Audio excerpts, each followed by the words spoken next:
آپ سب متوسط یا غریب لوگ بیٹھے، میرے نبی جیسا غریب پوری کائنات میں کوئی نہیں۔ میں جبوتی صومالیہ گیا ہوں، وہاں کے غربت کو دیکھ کر مجھے لگا جیسے لفظ غربت بھی ان کی غربت پہ روتا ہے۔ ایسی غربت میں نے پورے پاکستان میں کہیں نہیں دیکھی جو میں نے جبوتی میں دیکھی، صومالیہ میں دیکھی، کیمرون میں دیکھی، چاڈ میں دیکھی، سوڈان میں دیکھی۔ 24 گھنٹے میں ایک دفعہ بھی کھانا نصیب نہیں۔ ہمارا غریب سے غریب آدمی 24 گھنٹے میں چولہا جلا بیٹھتا ہے، لیکن میرے نبی پر جو غربت آئی، کوئی ہے پوری دنیا میں تو اللہ نے مجھے پھرائی ہے جس کے گھر میں 2 مہینے چولہا نہ جلتا ہو۔ میرے نبی وہ فقیر تھے جن کے گھر میں 2 مہینے چولہا نہیں جلتا تھا۔ ایک رات آپ سوئے ہوئے، کبھی یوں کروڑ بدلے اور کبھی یوں کروڑ بدلے، بار بار حضرت عائشہ کے ساتھ۔ تو تھوڑی دیر کے بعد آپ تھوڑا سا آگے ہوئے اور چارپائی کی جو لکڑی ہوتی جس پر بان بنا ہوتا ہے، اس پہ پیٹ کو یوں فکس کر کے اور نیچے لٹک گئے، دھڑ آدھا نیچے لٹک۔ فکان قاب قوسین او ادنی۔ واہ واہ واہ، کیا مقام ہے قاب قوسین، اور کیا حالات سے گزر رہے ہیں کہ یوں آدھا دھڑ نیچے لٹک گیا۔ ام عائشہ اٹھ کے بیٹھ گئی، یا رسول اللہ خیریت کیوں؟ آپ اٹھ کے بیٹھے، کہا عائشہ بھوک بہت لگی، بھوک بہت لگی، اس لیے پریشر دیا تاکہ وہ جو بھوک کی طلب ہے نا معدے میں، اس کو پریس کیا، اس لیے پتھر باندھتے تھے کہ وہ پیچھے چلا جائے۔ اب مسجد میں تشریف فرما تھے، ایک صحابی نہ کر کہ یا رسول یہ دیکھیں کپڑا ہٹایا، یہ دیکھیں میں نے پیٹ پہ پتھر باندھا۔ جن کے لیے کائنات بنائی، جنہیں اپنا حبیب کہا، جن کے چہرے کی قسمیں اٹھائیں، والضحی، جن کی زلفوں کی قسمیں اٹھائیں، واللیل اذا سجا، جن کے منہ سے نکلے بول کی قسم اٹھائی، وقیلہ، جن کے کتاب کی قسم اٹھائی، والقرآن المجید، جن کے شہر کی قسم اٹھائی، وہذا البلد الامین۔ اتنی بڑی ہستی ہیں، آپ نے کہا ذرا ادھر دیکھو، آپ نے پیٹ سے کپڑا ہٹایا تو آپ نے 2 پتھر باندھے، دیکھو میں نے 2 باندھے۔ کوئی ایسا فقیر ہے دنیا میں؟ دکھاؤ۔ عائشہ بھوک بہت لگی تو اللہ کے تو حضرت عائشہ رونے لگی، کہا یا رسول اللہ پھر آپ اللہ سے مانگتے کیوں؟ کہا عائشہ نہیں مانگوں گا، اسی بھوک میں اللہ سے ملاقات نہیں مانگوں۔ مجھ سے پہلے میرے جو بھائی آئے انبیاء، وہ اسی فقر میں گئے، میں بھی اس فقر میں جاؤں گا۔ اپنے گھر میں یہ دکھ رکھا،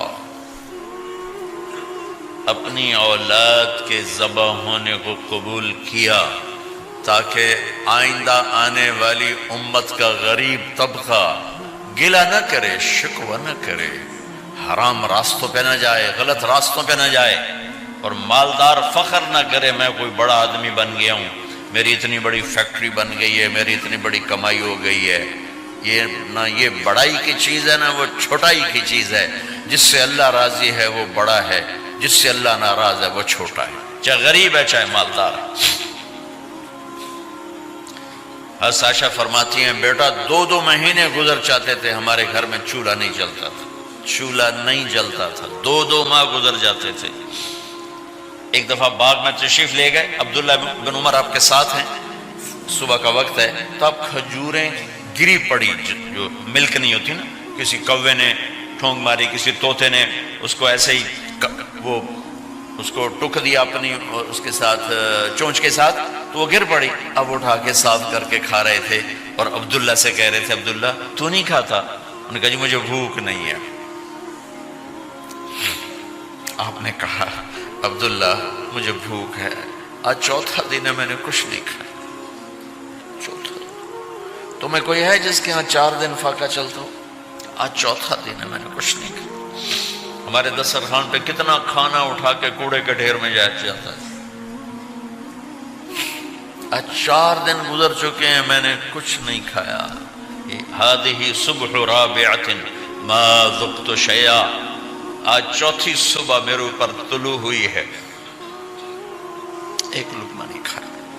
آپ مسجد میں بیٹھے تھے، کعب بن عجرہ آئے تو آپ کو دیکھ کر ایسے کہنے لگے یا رسول اللہ مالی اراکا متغیر اللون، یا رسول اللہ آپ کا چاند سا چہرہ چمکتا آج مرجھایا ہوا کیوں نظر آ رہا ہے؟ تو آپ نے یوں دیکھ اپنے پیٹ پہ یوں انگلی رکھ کر کہا ما دخل جوفی ما يدخل جوف ذاتک منذ ثلاث، کہا آج 3 دن گزر چکے ہیں، پیٹ میں ایک روٹی کا ذرہ داخل نہیں ہوا، ذرہ، لقمہ نہیں ذرہ، روٹی کا ایک ذرہ پیٹ میں داخل نہیں ہوا۔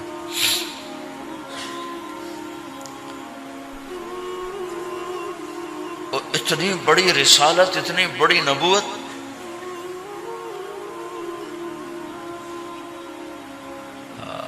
اپنی امت کے غریبوں کی تسلی کے لیے اور اپنی امت کے مالداروں کو سبق دینے کے لیے کہ اللہ رزق دے تو اپنی حیثیت نہ بھولو، اور اللہ نہ دے تو اپنے حبیب کی قربانی نہ بھولو۔ انہوں نے تو جان بوجھ کے یہ کیا، جان بوجھ کے، یہ نہیں کہ آپ کو کوئی تنگی اللہ کی طرف سے، جان بوجھ کے۔ اور سارے گھر کا یہ حال ہے۔ حضرت فاطمہ رضی اللہ تعالیٰ عنہ سے ملنے گئے، کہا بیٹے میں اندر آ جاؤں، میرے ساتھ عمران بھی ہیں، ایک صحابی تھے عرب سردار، میرے ساتھ عمران بھی ہیں۔ کہا ابا جان میرے گھر میں اتنی چادر نہیں کہ اپنے آپ کو چھپا سکوں، پردہ کرنے کے لیے میرے پاس چادر کوئی نہیں، تو آپ نے اپنی چادر اندر دے دی، کیسے پردہ کرنا، تو لپیٹ لی۔ اب اندر آئے تو آپ نے پوچھا میں نے سنا تھا تو بیمار ہے، میں تیرا حال پوچھنے آیا ہوں۔ تو باپ کو دیکھ کے آنسو نکل آئے کہ یا رسول اللہ بیماری بھی ہے اور بھوک بھی ہے، دونوں ہی ہیں، صرف بیماری نہیں بھوک بھی ہے۔ بڑے بڑے مصیبتوں سے لڑ جانے والے ماتھے پہ کبھی بل نہ آیا۔ بیٹی کے آنسوں نے پگھلا بھی دیا اور رلا بھی دیا، آپ بھی رو پڑے، آپ بھی رو پڑے۔ پھر کہا میری بیٹی نہ رو، والذی بعث اباک بالحق ما ذقت من 3 ایام طواقا، آج 3 دن ہے میں نے ایک لقمہ نہیں کھایا، میں تیرے ساتھ۔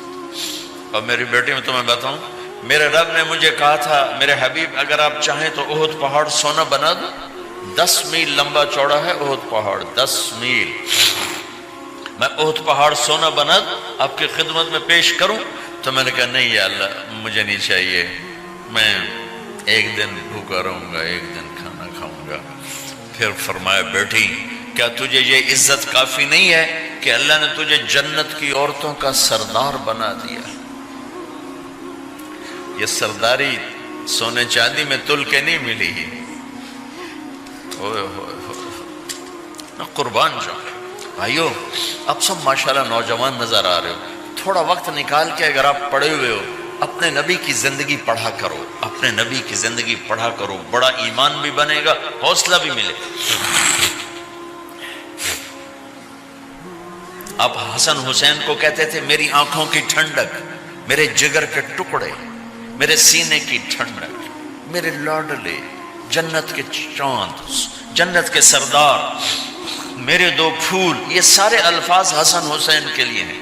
اور ان کے بھوک کی وجہ سے رونے کی آواز سنتے تھے اور تڑپتے تھے، لیکن روٹی نہیں مانگی ان کے لیے، روٹی نہیں مانگی، کہ اپنی امت کے غریبوں کو تسلی دینی تھی کہ اگر میں فقیر بن کے جا رہا ہوں تو تمہارے اوپر بھی امتحان ہے، چند دن برداشت کرو۔ آپ نے فرمایا سب سے پہلے میں جنت میں داخل ہوں گا، سارے نبیوں پر جنت حرام ہے جب تک میں نہ چلا جاؤں، اور ساری امتوں پر جنت حرام ہے جب تک میری امت نہ چلی جائے، سب سے پہلے میں جنت میں داخل ہوں گا۔ وما یا فقراء المؤمنین، اور میرے ساتھ میری امت کے غریب لوگوں کی، میرے ساتھ میری امت کے غریب لوگ میرے ساتھ پہلے داخل ہوں گے۔ حضرت فاطمہ کے گھر میں فاقہ حد سے بڑھ گیا تو حضرت علی نے فرمایا کہ جاؤ اللہ کے نبی سے کچھ تو مانگ کے آؤ، کچھ تو پیٹ میں جائے۔ زندگی میں کبھی ایسا موقع نہیں آیا، یہ ایک دفعہ اتنا فاقہ آیا کہ حضرت علی جیسی ہستی نے بھی کہا جاؤ۔ تو آپ تشریف لائیں اور دروازے پہ دستک دی تو اتنا پیار تھا. جب حضرت فاطمہ گھر میں داخل ہوتی، اللہ نے ہمیں اولاد کے ساتھ کیا سلوک کرنا ہے اللہ نے ہمیں اپنے نبی سے یہ بھی سکھایا. حضرت فاطمہ جب بھی گھر میں آتی، اور ساتھ ہی تو گھر تھا، دیوار سے دیوار ملی تھی، روز کا آنا جانا تھا، تو میرے نبی بیٹھے نہیں رہتے تھے، آؤ فاطمہ کیا حال ہے، کھڑے ہو جاتے اور تیزی سے آگے بڑھتے. دروازے پر ہی حضرت فاطمہ کا ہاتھ پکڑ لیتے، ہاتھ کا بوسہ لیتے، بوسہ لے کر ہاتھ پکڑے پکڑے بیٹی کو چارپائی پہ پہلے بٹھاتے، اس کے بعد خود بیٹھتے تھے. اکرموا اولادکم، میرے نبی نے کہا اولاد کو عزت دو، پھر وہ تمہیں عزت دیں گے. ہمارے ماحول میں اکثر ماں باپ نے اولاد پہ ڈنڈا ہی اٹھایا ہوتا ہے، پھر ان میں بغاوت پیدا ہو جاتی، پھر کہتے ہیں اولاد نافرمان ہے. آپ نے دستک دی تو کہنے لگے یہ تو فاطمہ کی دستک ہے، خیر تو ہے، پہلے تو کبھی اس وقت میں آئی نہیں. تو آپ نے ام ایمن سے کہا دروازہ کھولو. ام ایمن نے دروازہ کھولا تو آپ نے استقبال کیا، بٹھایا، پوچھا بیٹی کیا ہوا، اس وقت میں کیسے آئیں؟ کہ یا رسول اللہ بہت فقر ہے، بہت بھوک ہے، آپ کے پاس سنا کچھ مال آیا ہے، کچھ ہمیں بھی دے دیا جائے. اتنی صابر بیٹی زندگی میں ایک دفعہ بھوک کی شکایت لے کر آئیں، اور آگے باپ نے پھر پیپر لے لیا، پھر امتحان میں ڈال دیا. آپ نے کہا بیٹی میرے پاس 5 بکریاں کھڑی ہیں، دے دوں یا 5 دعائیں سکھا دوں؟ یہ بھی کوئی کتنا سخت موقع تھا، کتنا سخت موقع ہے کہ صبر کا پہاڑ بیٹی اتنی مجبور ہو کر آتی ہیں کہ یا رسول اللہ برا حال. تو میرے نبی کہتے بیٹی یہ بکریاں بھی لے جا، دعائیں بھی لے جا، دونوں جمع کر دیتے، یا دعائیں بعد میں سکھا دیتے، بکریاں دیتے، ایک تو دے دیتے. پر امت کے غریبوں کو تسلی دینی تھی، چونکہ امت میں اکثر طبقہ غریب ہوگا. تو آپ نے کہا بیٹی 5 بکریاں دوں یا 5 دعائیں دوں؟ تو وہ سمجھ گئی اپنے باپ کے مزاج کو کہ ابا جان امتحان لے رہے ہیں. تو کہا ابا جان بکریاں چھوڑ دیں، مجھے دعائیں سکھا دیں، مجھے بکریاں نہیں چاہیے. بھوکے کی رات بھی گزر جاتی ہے اور بھوکے کا دن بھی ڈوب جاتا ہے. تو آپ کا چہرہ ایسے کھل گیا کہ میری بیٹی پاس ہو گئی. کہ بیٹی آپ تم دعا میں یہ کہا کرو یا اول الاولین یا آخر الاخرین یا ذا القوة المتین یا راحم المساکین یا ارحم الراحمین. یہ تیرے لیے 5 بکریوں سے اعلیٰ چیز.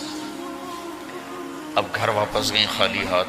حضرت علی نے فرمایا تو کچھ بھی نہیں لائی؟ کہا نہیں لائی ہوں، بہت کچھ لائی ہوں. کہا کیا؟ کہا میں دنیا لینے گئی تھی، آخرت لے کے آ گئی. ذہبت للدنیا وجئت بالآخرہ. تو حضرت علی نے فرمایا تیرا آج کا دن سب سے اعلیٰ دن، خیر ایام کی حال. داماد کا امتحان لے لیا، حضرت علی کو بلا لیا. علی 5000 بکریاں دوں کہ 5 دعائیں دوں؟ وہاں تو 5 بکریاں، اب 5000 کر دیں. علی 5000 بکریاں لیتے ہو یا 5 دعائیں لیتے ہو؟ تو بھی سمجھ گئے کہ آج میرا محبوب مجھ سے امتحان لے رہا ہے کہ علی کتنا کو مضبوط ہے اپنے ایمان میں. اور فاقے میں نے بتا دیے کیا گزر رہے. آدمی اپنی بھوک سہ لیتا ہے، اولاد کا رونا برداشت نہیں ہوتا ہے.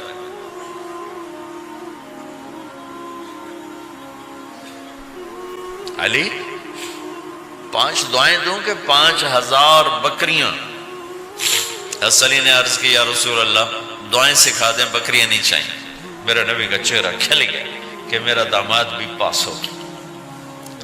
علی تو یہ دعا مانگا کر روزانہ، اللہم اغفر لی ذنبی ووسع لی خلقی وبارک لی فی رزقی وقنعنی بما رزقتنی ولا تذهب قلبی الی شیء صرفتہ عنی.